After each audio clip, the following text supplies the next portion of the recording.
Ramón Ignacio González, también conocido como Ramoncito, tenía 11 o 12 años en el momento de su muerte. Vivía en Ciudad de Mercedes, provincia de Corrientes en Argentina. Provenía de un entorno humilde. Vendía estampitas en la calle, cerca de la estación de tren de Mercedes, y sus familiares lo describían como un niño normal que iba a la escuela. Su familia estaba integrada por su madre, una hermana y otros parientes con quienes compartía el día a día en ese entorno comunitario.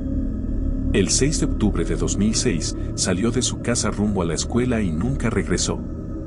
Su cuerpo fue hallado 2 días después en un baldío. Había sido secuestrado, abusado, torturado y brutalmente asesinado en lo que la investigación judicial catalogó como un ritual satánico. El caso conmocionó a la sociedad argentina por su brutalidad y porque fue el primero en ser judicialmente tipificado como crimen ritual. La mañana del 6 de octubre de 2006, Ramoncito salió de su casa con rumbo a la escuela, a la cual nunca llegó. Su desaparición inquietó primero a sus familiares y vecinos, y tras 2 días de incertidumbre se inició una búsqueda policial y comunitaria que terminaría revelando uno de los hechos más aberrantes de la historia criminal argentina. El 8 de octubre de 2006, el cuerpo de un niño fue hallado en un terreno baldío cercano a las vías del tren en Mercedes. La escena traumática causó conmoción. El cadáver presentaba mutilaciones, ausencia de sangre y señales de violencia extrema. Inicialmente muchos investigadores barajaron hipótesis comunes, desde un ajuste de cuentas por deudas asociadas al uso de drogas hasta un hecho vinculado a redes de trata, pero pronto las pericias forenses y especialistas en rituales marcaron que no se trataba de un homicidio convencional. Los peritos hallaron signos que indicaban que el cuerpo había sido manipulado con un grado de violencia que iba más allá de un simple asesinato. El cadáver mostraba heridas de mutilación, cortes profundos y ausencia de partes, incluyendo la decapitación, así como marcas compatibles con torturas previas, incluyendo quemaduras y otros signos de extrema violencia. También hubo señales que algunos expertos interpretaron como vinculadas a rituales. Había objetos colocados en el sitio, orientación del cuerpo y ausencia de sangre, esto último por el traslado separado de partes del cuerpo. A partir de los testimonios, de la evidencia física recogida en el lugar y de peritajes más exhaustivos, las autoridades comenzaron a reconstruir un escenario horrendo. Ramoncito habría sido captado por un grupo criminal organizado, al que algunos medios y análisis judiciales refieren como una organización sectaria que mezclaba creencias de magia negra con prácticas delictivas. Este grupo, integrado por varias personas adultas y algunos jóvenes, mezclaba creencias de magia negra, prácticas de ocultismo y rituales con relaciones de poder, persuasión coercitiva y explotación de menores. Autores académicos que estudiaron el caso lo describen como un crimen ritual en el que el móvil central fue el sacrificio y ofrenda de un niño, con 10 personas juzgadas y condenadas por su participación. Según estas investigaciones, el niño fue secuestrado mientras caminaba por zonas cercanas a la terminal de ómnibus y llevado a una vivienda alquilada en la zona, donde lo mantuvieron cautivo. Testimonios recogidos, incluidos informes de quienes participaron del proceso judicial, sostienen que allí el pequeño fue sometido a torturas físicas, abusos sexuales y actos ritualizados que culminaron con su asesinato. Una de las claves de la causa fue el testimonio de una adolescente que había sido atraída por ese mismo grupo, conocida judicialmente como Antonella, seudónimo para proteger su identidad. Esta testigo protegida no solo describió cómo se produjo la captura y tortura de Ramoncito, sino también la dinámica interna del grupo, la participación de cada uno de los acusados y detalles del ritual. Su declaración fue fundamental para que la reconstrucción del hecho pudiera cruzarse con elementos materiales hallados en los allanamientos y las pericias forenses. La investigación académica señala que Antonella sufrió técnicas de persuasión coercitiva dentro del grupo, y que las secuelas psicológicas de su experiencia se mantuvieron durante años incluso después de que los responsables fueran condenados. Durante los allanamientos a la vivienda donde se realizó el ritual, se encontraron restos de sangre y manchas detectables con luminol en las paredes y el suelo, lo que mostró que allí había ocurrido violencia extrema, aunque algunos rastros parecían haber sido limpiados. Hubo identificación de objetos personales y materiales vinculados con los acusados presentes en el lugar.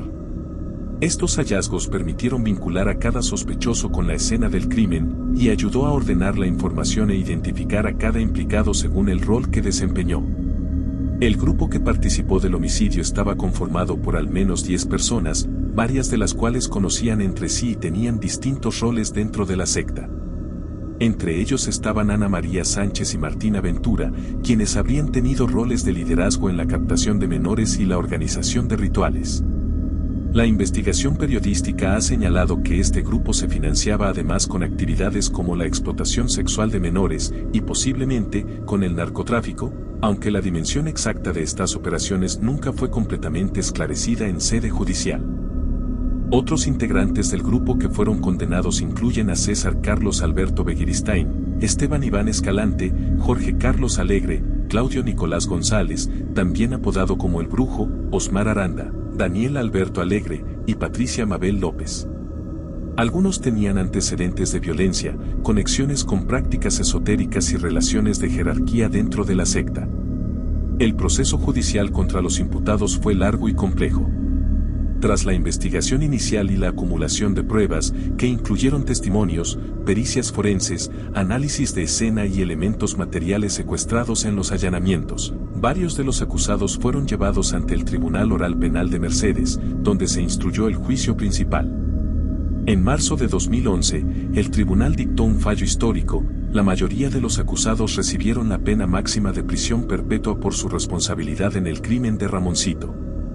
Entre los condenados estaban Esteban Iván Escalante, Yolanda Martina Ventura, César Carlos Alberto Begiristain, Jorge Carlos Alegre, Claudio Nicolás González, Osmar Aranda, Ana María Sánchez y otros implicados.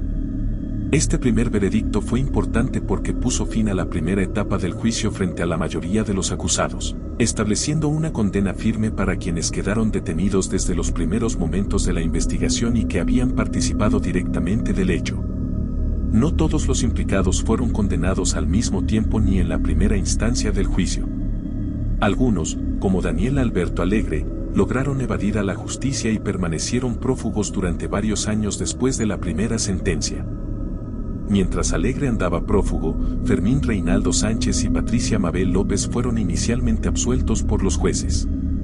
Sin embargo, la Fiscalía y la querella apelaron estas absoluciones y con el tiempo las decisiones judiciales fueron revisadas. Tiempo después, Alegre fue capturado en 2011 en Unquillo, provincia de Córdoba, donde trabajaba con identidad falsa como inspector de tránsito.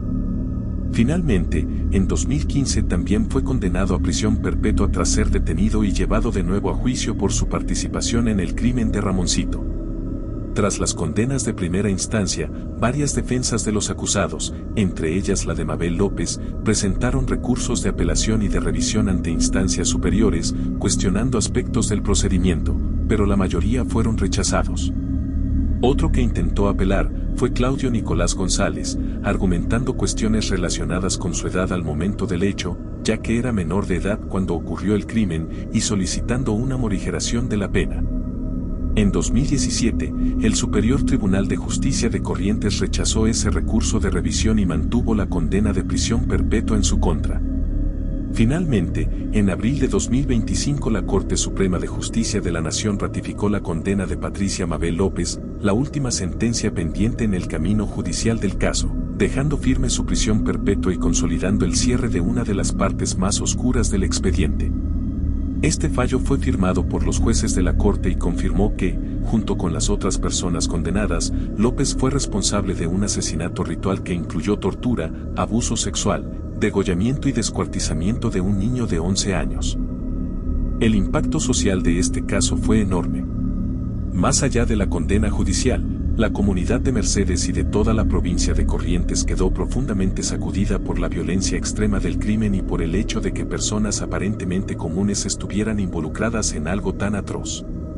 Años después, vecinos realizaron homenajes en el lugar donde fue hallado el cuerpo de Ramoncito, a pocos metros de las vías del tren, en un acto que simboliza tanto el recuerdo de una infancia arrebatada como la resistencia comunitaria frente a la violencia. El caso Ramoncito también ha sido objeto de análisis académico y psicológico que ha estudiado las consecuencias de este tipo de violencia sectaria sobre los sobrevivientes y testigos, especialmente en aquellos casos en que se aplicaron técnicas de persuasión coercitiva para atraer y retener a menores dentro de la secta. Estos estudios sugieren que la experiencia dejó secuelas duraderas en la salud mental de quienes estuvieron involucrados o fueron testigos directos de los hechos, especialmente la testigo clave que aportó la reconstrucción de lo ocurrido. Hoy, el caso Ramoncito no solo es recordado por la brutalidad del crimen, sino también por las implicancias que tuvo en el sistema judicial argentino al marcar un precedente en la tipificación de delitos rituales, y en cómo se analizan y procesan crímenes complejos que combinan violencia física, abuso psicológico y creencias esotéricas extremas. Este caso permanece en la memoria colectiva como un recordatorio doloroso de la necesidad de proteger a la infancia y combatir cualquier forma de violencia organizada contra los más vulnerables. Si te gustó el video, dándole like y suscribiéndote sería de gran ayuda. Muchas gracias por su tiempo y atención, que tengan un buen día.